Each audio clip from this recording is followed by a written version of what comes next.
ಮಗು first birthday ಸ್ವಲ್ಪ ಗ್ರ್ಯಾಂಡಾಗಿ ಮತ್ತು ಸ್ವಲ್ಪ ಮೆಮೊರೇಬಲ್ ಆಗಿರಲಿ ಅಂತ ಅಂದ್ಕೊಂಡ್ವಿ. ಬಟ್ ಇವಳಿಗೆ ಹುಷಾರಿಲ್ದಿರೋ ಕಾರಣ ಒಂದೊಳ್ಳೆ ಫೋಟೋ ಆಗಲಿ ಒಂದೊಳ್ಳೆ ವೀಡಿಯೋ ಕೂಡ ತೆಗಿಲಿಕ್ಕಾಗಲಿಲ್ಲ.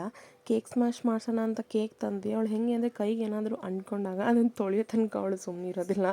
ಅದ್ರಲ್ಲಿ ಅವಳು ನೆಕ್ಸ್ಟ್ ಕೇಕ್ ಸವಾಸಕ್ಕೆ ಹೋಗಲಿಲ್ಲ. ನೆಕ್ಸ್ಟ್ ನೋಡಿ ಮನೇಲಿ ಒಂದು ಸ್ವಲ್ಪ ಚಿಕ್ಕದು ಆದ ಕಾರಣ ಒಳಗಡೆ ಇರೋ ಐಟಮ್ ಎಲ್ಲ ಹೊರಗಡೆ ತೆಗ್ದಿರ್ಬೇಕು. ನೋಡಿ ಎಲ್ಲ ತೆಗೆದ್ಮೇಲೆ ಇದು ಹೆಂಗಿದೆ ನೋಡಿ. ಅವಳು ಅಳ್ತಾನೆ ಇದ್ದಾಳೆ. ಸ್ವಲ್ಪ ಹೊತ್ತು ಮಲಗಿಸೋಣ ಅಂತ ಮಲಗಿಸ್ದೆ. ಅಷ್ಟರಲ್ಲಿ ಬಲೂನ್ ಡೆಕೋರೇಷನ್ ಅವ್ರು ಬಂದರು. ಆ ಬಲೂನ್ ಪಂಪ್ ಮಾಡೋ ಸೌಂಡ್ಗೆ ಎದ್ಬಿಟ್ಲು. ಅದು ಸ್ವಲ್ಪ ಮಲಗಿದ್ದಾಗ ಸ್ವಲ್ಪ ಆ್ಯಕ್ಟಿವ್ ಆಗಿರ್ತಾಳೆ ನೋಡಿ. ಅವ್ರ ಜೊತೆ ಎಲ್ಲ ಆಟ ಆಡ್ಕೊಂಡು ಆ್ಯಕ್ಟಿವ್ ಆಗಿ ಅದಾದಮೇಲೆ ತಿರ್ಗಿ ಅವಳನ್ನ ಸ್ವಲ್ಪ ಹೊತ್ತು ಮಲಗಿಸೋಣ ಅಂತ ಅಂದ್ಕೊಂಡ್ವಿ. ಅಷ್ಟರಲ್ಲಿ ಈ ಡೆಕೋರೇಷನ್ ನೋಡಿ ಹೆಂಗೆ ಕಾಣಿಸ್ತಾ ಇದೆ ಅಂತ ಕಮೆಂಟ್ ಸೆಕ್ಷನಲ್ಲಿ ತಿಳಿಸಿ. ಇದು ಬಂದು ಅವಳ ಫ್ರಾಕ್ ಕಲರಲ್ಲಿನೇ ನಾವು ಅವನಿಗೆ ಕೇಕ್ ಮಾಡಿಸಿದ್ವಿ. ನೀವು ನಂಬಲ್ಲ ಗೈಸ್, ಸೀರಿಯಸ್ಸಾಗಿ ನಾನು ಸಂಜೆ ಒಂದು 7 ಗಂಟೆಗೆ ಒಳಗೆ ಸ್ನಾನ ಮಾಡಿಸಿ ಅದಾದಮೇಲೆ ಸ್ವಲ್ಪ ಹೊತ್ತು ಅರ್ಧ ಗಂಟೆ ಫೀಡ್ ಮಾಡಿಸಿ ಅವಳನ್ನ ಮಲಗಿಸ್ದೆ. ನೋಡೋಣ ಆವಾಗಲಾದರೂ ಸ್ವಲ್ಪ ಆ್ಯಕ್ಟಿವ್ ಆಗಿರ್ತಾಳೇನೋ ಅಂತ. ನಾನು ಅವಳು ಕೇಕ್ ಕಟ್ ಮಾಡಿದ್ದಾಗಲಿ ಇನ್ನೊಂದು ನಾನು ಯಾರ್ಯಾರು ಬಂದಿದ್ರು ಅಂತ ವೀಡಿಯೋ ತೆಗಿಲಿಕ್ಕೆ ಆಗಲಿಲ್ಲ. ಮತ್ತು ಅವ್ರ ಅಣ್ಣ ಏನೋ ಗಿಫ್ಟ್ ತಂದಿದ್ದ.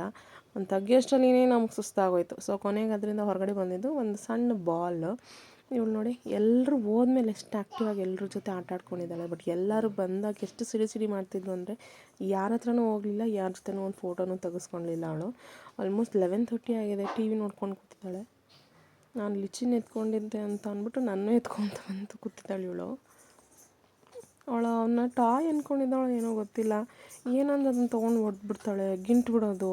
ನಮಗೆ ಭಯ, ಬಿಕಾಸ್ ಪ್ರಾಣಿಗಳು ಒಂದೊಂದು ಸಲ ಒಂದೊಂದು ಥರ ಇರ್ತಾರಲ್ವ. ಇವನು ನೋಡಿ